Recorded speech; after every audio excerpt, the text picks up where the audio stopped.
매년마다 그렇게 느끼는 것이지만 지난 여름에는 유난히도 덥지 않았나 싶습니다.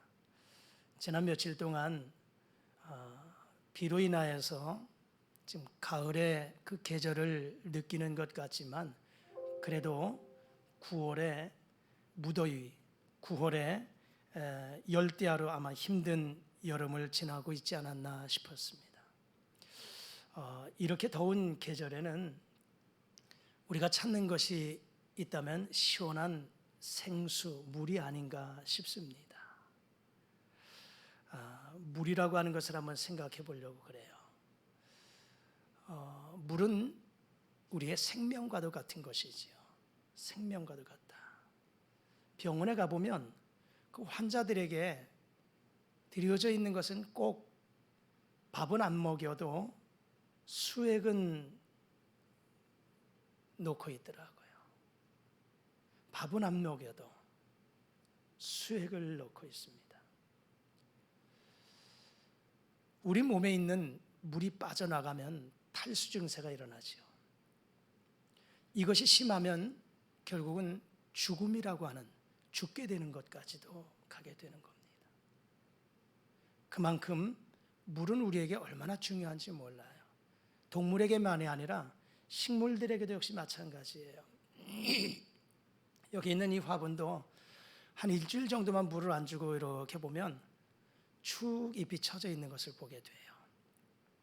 그래서 이것을 옮겨서 아주 충분하게 물을 주고 조금만 지나면 생생하게 잎이 생기를 되찾은 그 모습을 보게 됩니다. 생명과도 같은 이 물. 자, 세계적인 현상으로 갈수록 기상이변이 일어나고 있습니다. 세계 곳곳에 홍수로 재난을 겪는 나라도 있는가 하면 가뭄으로 인해서 심각한 나라도 있습니다. 이런 현상을 보면 전문가들은요, 환경 오염을 꼽게 됩니다. 무시할 수 없는 얘기예요. 부정할 수 없는 얘기예요. 우리가 살아가면서 그저 아무런 의미 없이 대책 없이 버리는 것들, 이런 것들을 통해서 공해, 이런 자연적인 이런 모습을 보면서 환경 오염에 노출되어 있는 것을 보게 됩니다. 그것으로 인하여서 기상 현상, 이런 이변 현상이 일어나는 것들 우리가 누구나 부인할 수 없는 것이에요. 그런데 여러분, 이런 환경 오염이 꼭 이런 원인으로만 있는가라고 하는 것이에요. 그렇다면 환경 오염이 없었던 고대 사회들, 이 고대 사회들 오늘같이 환경 오염이 없는 가운데서도 보면 이상 현상들이 일어났었어요. 가뭄, 홍수, 또는 이런 기근으로 인해서 고대 사회도 많은 어려움을 당했던 그런 모습들을 보게 되지요. 우리가 모든 나라들의 그 상황을 통계학적으로 확인해 볼 수는 없지만, 그러나 우리가 알 수 있는 자료가 있다면 바로 성경이 아닌가 싶습니다. 성경을 보면 홍수 이야기가 창세기에 노아 시대의 홍수 이야기가 나옵니다. 하나님이 사람을 지었을 때 그 무엇보다도 기뻐하셨어요. 보시기에 심히 좋았다 하셨던, 하나님의 형상을 따라 사람을 지으시고 그렇게 좋아하셨던 그 하나님께서 세상에 먹고 마시고 시집가고 장가가고 하나님을 경외하지 않는 이런 죄악의 모습이 관영한 그 모습을 보시고 내가 이 세상에 사람 지었음을 한탄한다 하시면서 코로 기식하는 모든 것들을 하나님이 물로 심판하셨어요. 그래서 성경을 통해서 보면 40주야를 하늘이 열리고 땅이 갈라져 터져서 물이 바닥에서도 솟아오르고 하늘에서 쏟아지는 이러한 비가 40주야를 내려서 그 땅에 있는 모든 코로 기식하는 동물들 다 죽임을 당했습니다. 오늘 본문에 보면 이스라엘 백성들을 하나님께서 진노하시면서 그 가운데 기근으로 죽게 될 것이다 이렇게 말씀하고 있습니다. 기근으로 죽게 하시겠다. 기근이라고 하는 것을 국어사전적인 의미로 보면 흉년으로 먹을 양식이 모자라 굶주림, 이것을 기근이라고 이야기합니다. 여러분, 이 기근은 가뭄으로도 또는 홍수로도 또는 태풍이나 또 이상 한파 또 농작물을 해치는 병충해 이러한 것들로 인하여서 식량 공급이 어려워지는 경우 이것을 기근을 만났다 그렇게 이야기를 합니다. 기근을 만났다. 저는 오늘 성경 몇 군데를 좀 찾아보면서 성경에서 말씀하고 있는 기근에 대한 이야기를 좀 말씀드리고 싶습니다. 가뭄으로 인하여서 기근을 맞이한 이 성경에서 소개하고 있는 그 내용들을 좀 소개하고 싶습니다.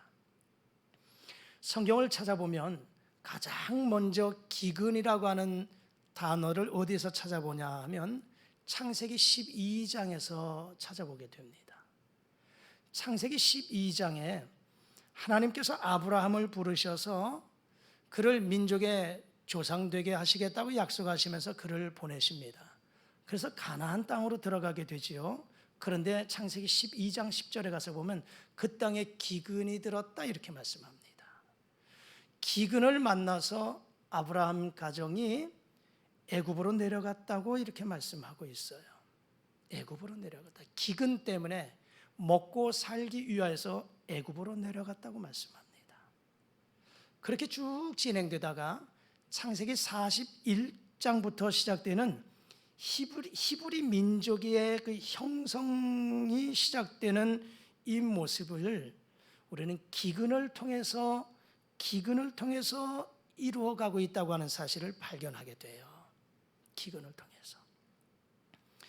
성경에 이집트 참 물이 풍족한 나라였어요. 그런데 이집트 애굽이라고 하는 곳에도 7년 동안 흉년, 기근을 만나게 됩니다. 이 흉년으로 인해서 야곱의 12아들을 비롯한 그 가족들 70명이 애굽 땅 고센으로 이주해서 거기에서 살게 되지요. 430년 동안을 살면서 하나의 민족을 이루어서 결국은 하나님이 때가 되니 모세를 보내셔서 모세를 민족의 지도자 삼아서 애굽에서 나와서 다시금 그들을 가나안 땅에 들어가서 정착하게 만드십니다. 자, 그러다가 성경을 쭉 또 읽어 나가다 보면 족장 시대에는 기근이 소개되지 않아요. 어디에서 찾아보느냐? 사사 시대 이후로부터 이 하나님의 재앙으로 인해서 기근이라고 하는 것을 만나게 됩니다. 여러분, 사사기는 21장 25절로 끝납니다. 사사기 21장 25절을 이렇게 마무리를 하고 있어요. 사람이 각기 자기의 소견에 옳은 대로 행하였더라 하고 끝납니다. 즉 다시 말하자면 사사시대에는 사사를 하나님이 세우셔서 때로는 왕과 같이 나라를 다스리고 선지자처럼 하나님의 말씀을 전파했던 사사시대였어요. 그런데 그 사사시대에 사람들이 자기의 소견에 옳은 대로 행하였더라. 기준이 하나님의 말씀이 아니었고 기준이 자기 생각이었어요.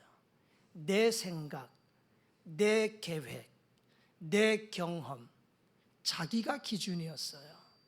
그러니까 어떠한 일을 행하여서 말씀에 비추어서 그것이 잘못된 길이었든지 그것이 죄라고 판단이 되어지지만 그런데 기준이 자기였어요. 자기의 옳은 소견이었어요. 그러므로 내가 죄를 범해도 죄라고 생각하지 않으면 죄의식도 느끼지 못했던 시대였어요. 이렇게 영적 암흑기의 시대나 마찬가지예요. 이 사사시대가 바로 그랬습니다. 그리고 나서 보면 우리는 사무엘, 상하, 열왕기서를 쭉 찾아보면 이 백성들이 기근을 만나서 아주 고난을 당했던 모습들을 찾아보게 됩니다. 사무엘하 21장 1절에 가서 보면 다윗 왕조 시대에 기근을 만나게 돼요. 기근을 당하게 되는데 그 기근을 만나서 다윗이 하나님 앞에 기도를 해요.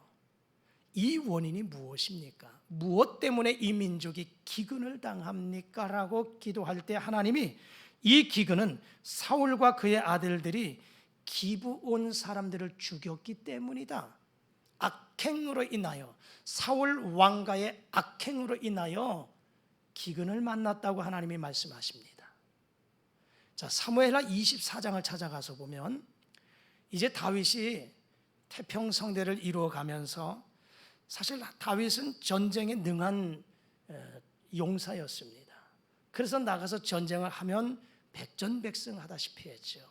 그리고 다윗이 왕이 되어서 하나님이 복을 주셔서 태평성대를 이루어가게 됩니다.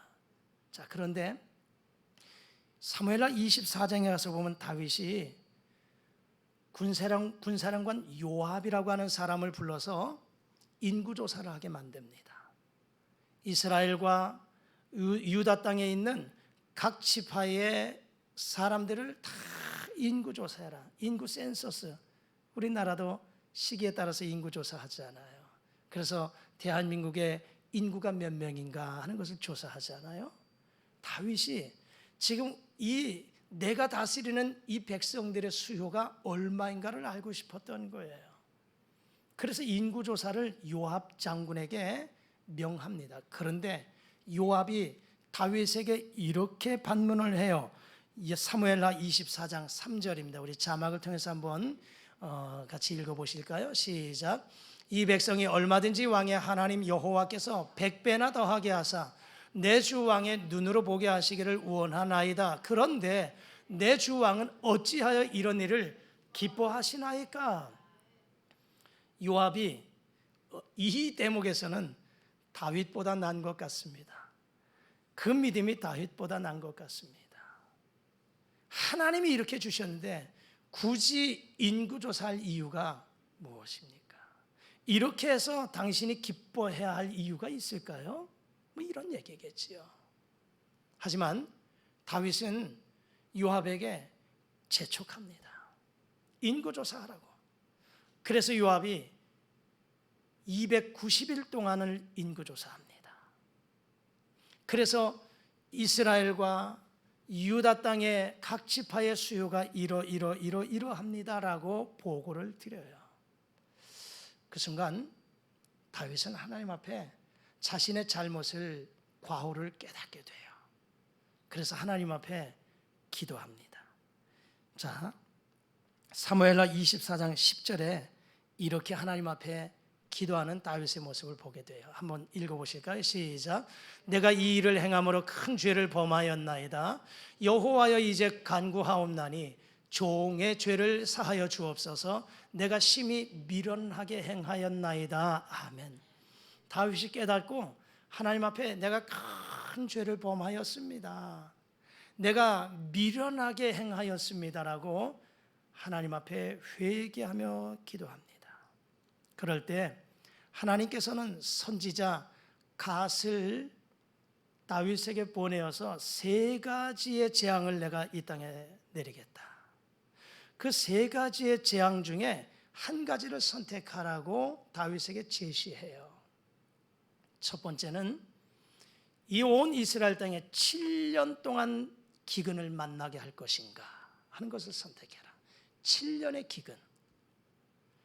두 번째 재앙은 다윗, 내가 원수들에게 쫓겨서 3달 동안을 도망하여 다닐 것인가. 세 번째, 이 온 이스라엘 땅에 3일 동안 전염병을 내리겠다. 3가지 중에 선택해라. 이렇게 제시를 내려요. 여러분 같으면 어떤 것을 선택하시겠습니까? 3일의 전염병, 석 달 동안 도망자, 온 나라가 7년의 기근으로 고생할까? 여러분 같으면 어떤 것을 선택할까요? 선택 안 해요? 세 개 중엔 무조건 세 개 중에 하나는 선택해야 됩니다. 7년보다는 석 달보다는 3일이 낫겠죠? 근데 여러분, 아무리 인간이 피해간다 할지라도 하나님이 내리시기로 작정하면 여러분 3일 길을 선택한 다윗 7만 명이 죽습니다. 다윗은 3일 동안의 전염병을 선택해요. 역시 다윗은 사람이에요. 역시 아마 나라를 생각했는지 7년 끔찍해. 석 달 내가 도망 다닐 것 그거 못하겠어. 3일이 낫겠지. 3일의 전염병을 선택하지만 하나님은 그 3일 동안의 전염병으로 인해서 그 땅에 7만 명을 죽이십니다. 7만 명을. 자, 그러다가 우리는 열왕기상 17장에 가서 보면 잘 아시는 17장 18장에 엘리야 선지자의 갈멜산 대결의 장면이 나오죠. 북이스라엘의 7대 왕 아합이 이세벨을 아내로 맞이하게 됩니다. 이방 여인 이세벨을 아내로 맞이하면서 이세벨이 시집을 오면서 바알 신상을 가지고 와요. 그리고 아세라 목상을 만듭니다. 자, 그런데 이 이세벨로 인하여서 이스라엘 전체가 바알 신을 아세라 목상을 섬기는 아주 우상 소굴이 되고 맙니다. 당시 왕은 이 강대국과의 어떤 연합전선을 이루어가기 위해서 또 강대국의 피해를 좀 피하기 위해서 그 공격을 피하기 위해서 정략적인 결혼을 많이 했어요. 그래서 강대국의 왕비, 그 공주를 아내로 맞이해서 결국은 그 강대국의 보호를 받기를 원했어요. 역시 이스라엘도 그와 같은 일들이 참 많았습니다. 그러다 보니까 이방 여인을 아내로 맞이하는 경우가 많아요. 근데 그것은 아내로 맞이하는 것은 그 여인의 또 나라의 문화와 풍습과 종교까지도 다 인정해 준다는 거예요. 그러다 보니까 이세벨이 자신이 섬겨왔던 엣바알, 바알 신상을 그대로 가지고 와서 왕에게, 신하들에게, 백성들에게까지 신전까지 만들어서 모시고 우상을 숭배합니다. 아합 왕은 북이스라엘의 7번째 왕으로 세움받았지만 역대 왕들보다도 가장 악을 행한 왕이었다고 성경은 말씀하고 있어요. 그 죄악의 모습을 보시고 하나님이 엘리야 선지자를 아합 왕에게 보내십니다. 그러면서 나의 말이 있지 아니하면 이 땅에 수로가 없을 것입니다. 이 땅에 비도 이슬도 없을 것이다. 우로가 없을 것입니다. 비우자, 이슬로자, 비와 이슬도 내리지 않을 것입니다. 그렇게 이야기를 해요. 여러분, 농사하는 사람들에게 있어서 이슬은, 비는 너무나도 중요한 거예요. 언제 한번 설교에 이슬에 대한 말씀을 나눴던 것처럼 비가 내리지 않아도 새벽 이슬, 새벽에 내리는 그 이슬을 통하여서 식물이 이슬을 머금고 자란다는 거예요. 그렇기 때문에 농사하는 사람들에게 있어서 이슬이 내리지 않는다, 비가 내리지 않는다는 것은 이건 죽음이나 마찬가지인 거예요. 이렇게 엘리야 선지자를 통해서 경고하시거든요. 결국은 18장에 가서 보면 3년 6개월 동안 비가 오지 아니한다는 겁니다. 기근을 만난 거예요. 기근을 만났어요. 자, 우리는 열왕기상 8장 35절에 가서 보면 이렇게 말씀해 주고 있는 것을 보게 됩니다. 우리 자막을 통해서 한번 읽어보실까요? 열왕기상 8장 35절 다 같이 시작. 만일 그들이 주께 범죄함으로 말미암아 하늘이 닫히고 비가 없어서 주께 벌을 받을 때에. 자, 하늘이 닫히고 비가 내리지 않습니다. 그리고 벌을 받는다. 그 이유가 뭐냐? 그들이 주께 범죄함으로 말미암아. 백성들의 죄악으로 인하여서 하늘이 닫혀서 비가 내리지 않는다는 거예요. 그러니까 지금 아합 왕 시대에 3년 6개월 동안 비가 오지 않았다라고 하는 것은 그 백성들의 죄악으로 인하여서 하나님이 하늘 문을 닫으셔버린 거예요. 그래서 비도 이슬도 내리지 않은 3년 6개월 동안에 참으로 기근으로 고통을 당할 수밖에 없었다라고 하는 것이지요. 오늘 본문 에스겔서 6장 11절에서도 역시 마찬가지입니다. 자, 우리 본문의 말씀 6장 11절 다 같이 한번 읽겠습니다. 시작. 주 여호와께서 이같이 이르시되 너는 손뼉을 치고 발을 구르며 말할지어다. 오호라, 이스라엘 족속이 모든 가증한 악을 행함으로 마침내 칼과 기근과 전염병에 망하되. 이스라엘 족속이 모든 가증한 악을 행함으로 마침내 칼과 기근과 전염병에 망한다, 이 말입니다. 성경을 읽어 가다 보면 전쟁, 기근, 전염병의 대표적인 요인은 백성들의 죄악이었습니다. 제가 서두 말씀드렸던 이런 환경 오염으로 인한 이런 기상 이변 현상이 아니라 죄송합니다. 그런 것들로 인해서 기근이 아니라 성경에서 말씀하고 있는 그들이 당했던 그 기근의 요인은 백성들의 죄악으로 인하여서 기근을 당했다라고 하는 것이에요. 자, 우리 성경 또 한번 보실까요? 예레미야 11장 22절 23절의 말씀입니다. 자, 예레미야 11장 22절 다 같이 시작. 그러므로 만군의 여호와께서 이같이 말씀하시니라. 보라, 내가 그들을 벌하리니 청년들은 칼에 죽으며 자녀들은 기근에 죽고 남은 자가 없으리라. 내가 그들을 벌하겠다. 청년들은 칼에 죽는다는 거예요. 자녀들은 기근에 죽고 남는 자가 없다, 이렇게 말씀하죠. 예레미야 3장 2절과 3절에 가서 보면 이렇게 또한 말씀하고 있습니다. 예레미야 3장 2절과 3절입니다. 시작. 이스라엘 백성들이 음란과 행악으로 이 땅을 더럽혀도다. 그러므로 단비가 그치었고 늦은 비가 없어졌느니라. 지금 성경을 계속 찾아가 보면 전쟁, 기근, 전염병, 이런 모습들의 요인이 백성들의 죄악이다, 이렇게 말씀해요. 그들의 죄악으로 인하여서 이른 비도 내리지 않게 하시겠다고 말씀합니다. 단비도 그치겠다고 말씀하고 있습니다. 자, 지금 창세기 12장에서부터 제가 이렇게 몇 군데 성경을 말씀을 나눈 이 모습을 통해서 종합적으로 결론을 찾아본다면 이 기근의 주관자가 하나님이었다. 이 기근은 하나님께서 주관하신다는 사실입니다. 결코 우연이 아니라는 거예요. 결코 우연이 아니고 환경 오염으로 인한 기상 이변 현상으로만 볼 수 없다라고 하는 것입니다.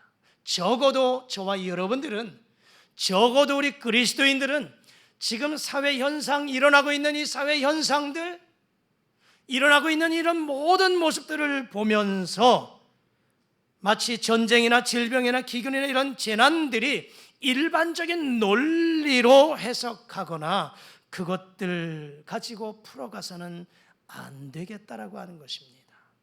물론 제가 서도 말씀드렸던 것처럼 환경 오염들, 인간이 우리 스스로 저지른 행위로 인하여서 내가 누워서 그것을 얻어먹는, 받아먹는 결과임에는 틀림이 없지만, 그러나 모든 것을 그렇게 해석할 수는 없다는 사실입니다. 자, 그렇다면 하나님께서 기근의 주관자시라면 그 이유가 무엇이냐? 조금 전에 말씀을 드렸던 것처럼 마찬가지입니다. 오늘 본문의 말씀을 요약하면 바로 그것이에요. 에스겔 6장 11절에서 14절까지 우리의 말씀을 읽었지만 이 말씀을 요약하면 하나님을 제대로 섬기지 아니하고 우상을 섬긴 것 때문이다. 두 번째는 그들의 악행이었다. 이 두 가지로 요약할 수 있습니다. 하나님의 백성들이 하나님을 떠나서 하나님을 섬기지 아니하고 그 마음 중심에 하나님이 아닌 우상을 자리 잡게 한 이런 모습들, 그리고 말씀을 따라 살지 아니하는 죄악의 이 악행으로 인하여서 기근이 임하였다고 말씀하고 있는 거예요. 또 한 가지는 예수님은 복음서에서 마지막 때의 그 징조, 우리 예수님은 탄생, 죽음, 부활, 승천, 다시 오심의 재림, 이 놀라운 5가지 사실에 대해서 우리는 확실하게 믿고 나가야 되는 줄 믿습니다. 이 땅에 예수님은, 초림의 예수님은 구원자로 오셨어요. 구원자로 오셔서 우리 온 인류의 죄를 대속하기 위해서 십자가에 못 박혀 돌아가셨고, 사흘 만에 부활하셨고, 그리고 40일 후에 승천하시면서 내가 다시 오마 약속하셨어요. 다시 오시는 재림의 예수님, 그 재림의 예수님은 심판주로 이 땅에 오시는 거예요. 그런데 재림의 예수님, 그 날과 그 시는 우리 주님도 모르시지만 그날은 반드시 분명하게 일어나고 있다는 사실을 우리에게 말씀하는데, 그런데 마지막 때의 징조 가운데 하나가 기근입니다. 전쟁도 있고 기근도 있고 사랑이 식어지는 이 모습들이 재난의 시작이다, 이렇게 말씀하고 있어요. 다시 말하자면 이 땅에 기근을 허락하신 하나님, 그 원인이 뭐냐? 하나님을 떠나 우상을 숭배하고 그리고 죄악을 범한 행위 때문이다. 또 마지막 때 주님의 재림의 때가 임박하면 이 땅에 기근이 있다고 하는 것을 주님이 예언하셔서 우리가 지금 일어나고 있는 이런 현상들을 보면서 우리의 모습을 돌아보아야 되겠다라고 하는 것입니다. 자, 그렇다면 우리는 이와 같은 상황을 직면하게 되면 어떻게 살아야 되겠냐라고 하는 것입니다. 어떻게 살아야 되겠느냐? 여러분, 원인을 알면 해결 방법은 간단합니다. 그렇지 않을까요? 원인을 알면 해결의 방법은 간단해요. 그 원인을 제거하면 되는 것이지요. 자, 그렇다면 우리가 이 기근을 만났을 때 어떻게, 오늘 제목처럼 영적 기근을 면하기 위해서는, 육체적인 기근도 역시 이 기근을 면하기 위해서는 어떻게 해야 될까? 3가지 생각해 봅니다. 먼저는 우상 숭배를 버리고 하나님 섬겨야 된다. 할렐루야. 우상 숭배 버리고 하나님만을 섬겨야 된다는 사실입니다. 우상 숭배하지 못하도록 신앙으로 막아야 됩니다. 그러기 위해서는 전도해야 되는 것이에요. 지금도 하나님을 알지 못하는 영혼들이 우상을 섬기고 있다면 그들을 우상 섬기지 못하도록 하기 위해서는 주께로 인도하는, 전도해야 되는 사명이 우리에게 있는 줄 믿습니다. 그들도 예수 그리스도를 영접해서 하나님의 자녀 되게 하면 그들이 우상 숭배하는 것을 버리고 하나님 섬겨갈 것 아니겠냐, 이 말입니다. 이제 우리 11월 19일까지 제5차 70일 여리고 전도작전에 진행 중에 있습니다. 전도 대상자들을 가슴에 품고 그들을 위해서 기도하며 그들에게 나가 복음을 전해서 한 영혼을 주님께로 인도해서, 여러분으로 인해서 한 영혼이 주님께로 인도하면 그 영혼이 지금까지 하나님 떠나 우상을 섬겼던 영혼이라면 이제는 하나님 섬길 것 아니겠냐, 이 말입니다.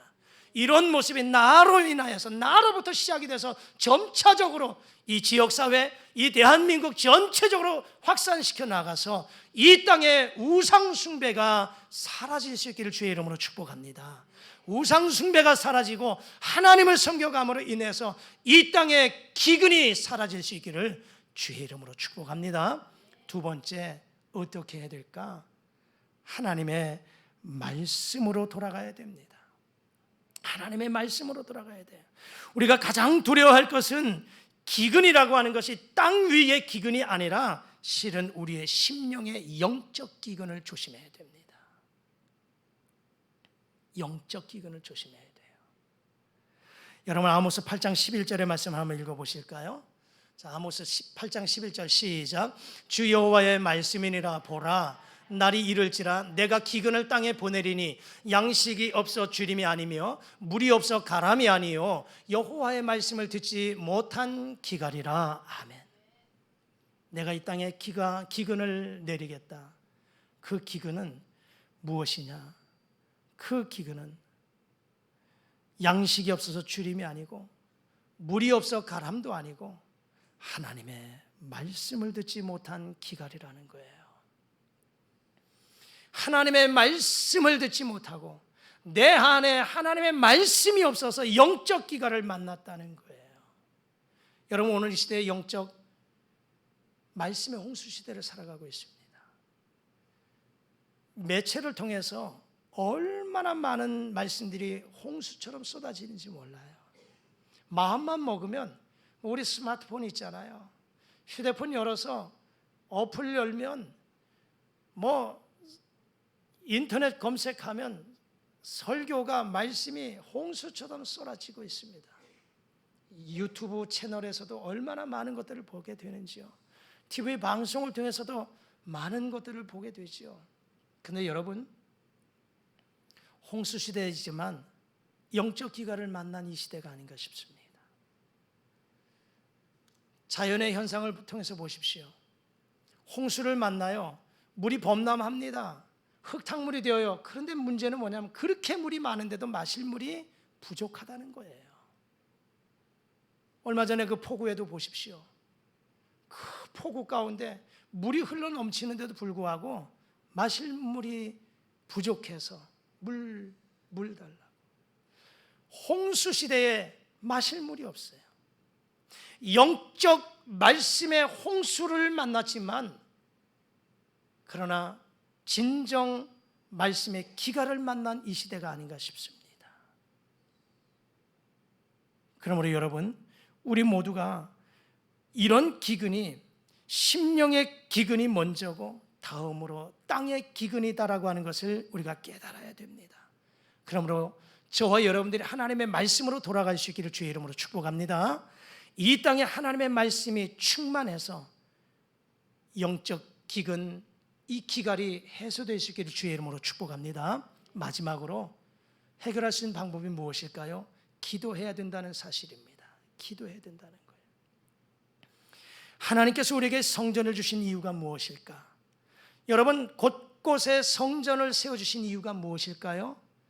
이 성전, 이곳에서 하나님이 성도들의 기도를 들으시겠다고, 성도들의 예배를 받으시겠다고 성전을 허락하신 것입니다. 열왕기상 8장에 보면 솔로몬이 성전을 봉헌하면서 이렇게 기도했어요. 열왕기상 8장 29절의 말씀 읽어봅니다. 시작. 전에 말씀하시기를 내 이름이 거기 있으리라 하신 곳이 곧 이 성전을 향하여 주의 눈이 주야로 보시오며 주의 종이 이곳을 향하여 비는 기도를 들으시옵소서.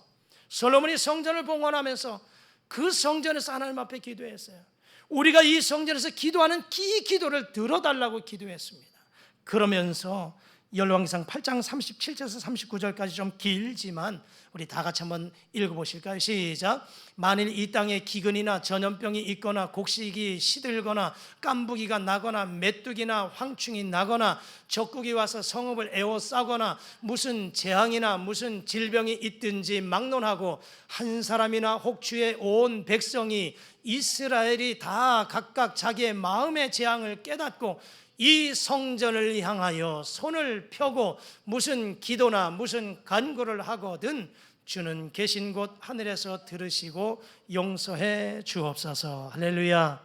용서해 주옵소서. 이 성전에서 우리가 재앙을 만났고 기근을 만났고 전쟁을 만났고 질병을 만났고 이런 고난을 만났을 때 어떻게 할까? 성전에서 손을 들고 여호와 하나님 앞에 부르짖어 기도하면 하나님은 들으시고 우리의 죄악을 용서해 주옵소서라고 솔로몬이 기도한 것이 오늘 저와 여러분의 고백이 되어야 될 줄 믿습니다. 이 재앙을 이길 수 있는 방법은 기도로 말미암아 이겨나가는 줄 믿습니다. 우리 모두가 성전에 나와 기도하시기를 축복합니다. 다른 사람이 기도해 놓은 것을 누리지만 마시고 여러분들이 기도하셔서 여러분들이 그 열매를 따먹고 여러분의 기도로 인해서 여러분의 후손들이 열매를 따먹는 은혜가 있기를 주의 이름으로 축복합니다. 지난주에 말씀드렸던 것처럼 2.19 전도작전 기간에 기도운동, 전도운동, 기도운동 어떻게 해요? 새벽 기도회, 그리고 월화 수목 저녁 기도회, 금요 기도회, 그리고 12시 정오 기도회, 그것도 부족하면 마트 가면서 퇴근하면서 잠깐 이 성전에 들러서 담은 1분이라도 5분이라도 기도하자, 기도 운동을 펼쳐가자고 부탁을 드렸어요.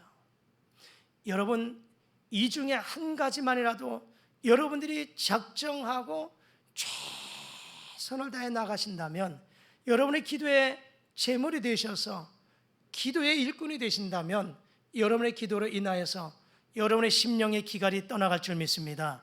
가정의 기갈도 떠나갈 줄 믿습니다. 지역사회와 이 나라 민족의 기근도 면하게 될 줄 믿습니다. 말씀을 정리합니다. 오늘 우리가 이 기근이라고 하는 것, 이 사회 현상 속에서 일어나고 있는 기근도 있지만, 그러나 오늘 영적 기근, 이 모습을 생각해 보면서 우리의 이 기근을 면할 수 있는 방법이 무엇일까를 생각해 보았습니다. 세 가지 생각했습니다. 첫 번째는 우상을 떠나서 우상 숭배하지 말고 하나님을 바로 섬겨야 된다는 것입니다. 두 번째는 하나님의 말씀으로 돌아와야 된다는 것입니다. 세 번째는 기도해야 된다는 것입니다. 여러분, 죄는 모양이라도 버리라고 말씀하시지 않습니까?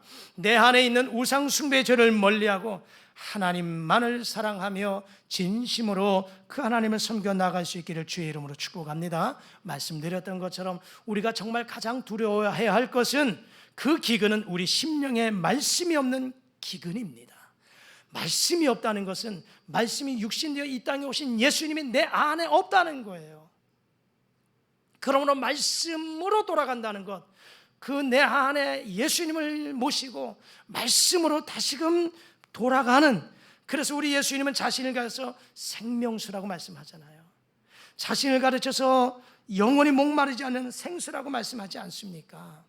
내 안에 예수님을 모심으로 생수 되신 예수님을 통하여서 하나님의 말씀으로 먼저 우리의 심령이 생수로 흘러넘치는 심령이 되어야 될 줄 믿습니다.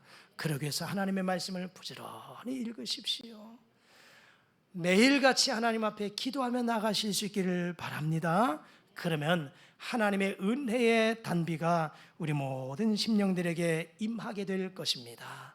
그렇게 될 때 우리의 영적 기갈도 면하게 될 것이고, 우리의 삶 속에서 일어나고 있는 생활의 기근도 면하게 될 줄 믿습니다. 이 약속의 말씀 붙잡고 한 주간도 승리하시기를 주의 이름으로 축복합니다. 기도하시겠습니다.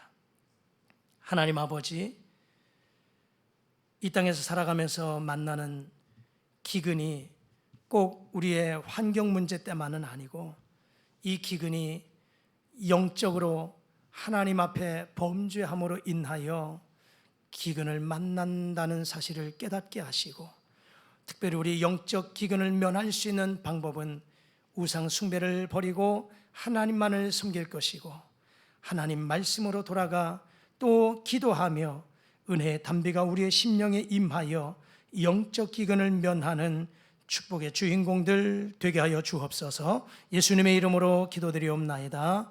아멘.